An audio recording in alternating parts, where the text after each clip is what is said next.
She had never been in love. These are the words of a woman who had yet to experience falling in love. My grandmother wrote this 80 years ago. I think I'm like other people in wanting someone to love, someone so important to me that he becomes a permanent force. Isn't that a universal desire? I'm no different from the rest.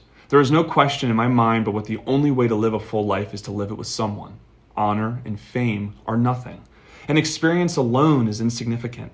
What really counts, I think, is to pull through life as a team, and I'm certain that making the hills in unison is the richest experience life has to offer. I'm not just talking. I believe these things. The difference in me, perhaps, is my attitude. I think I'm a little bitter and a little cynical because experience has made me so. I've never been popular with men. I've never had dates. Instead, I've sat at home and wept. And I've asked the question, why? I've looked in the mirror and said, it's that face. And what's more, you're too fat. I listened to my conversation and thought, it's awfully dull. I've studied my history and said, how uninteresting.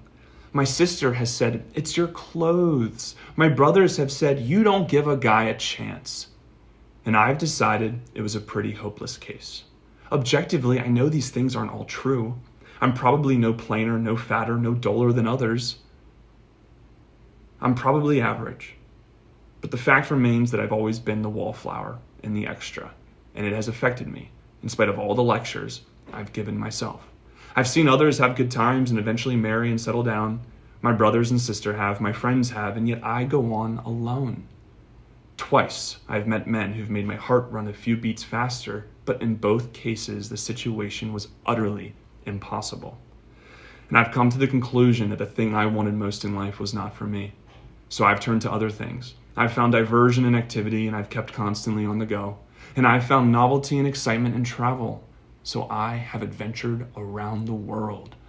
Always, I have been running away from myself in the realization that I have missed life. Activity and adventure give me no time to think, and I cannot think and remain happy. Now I meet you, and I am irresistibly drawn towards you. She did fall in love, and she got to experience the one thing she always wanted, was to have someone else who saw her for who she was. Go, Grandma.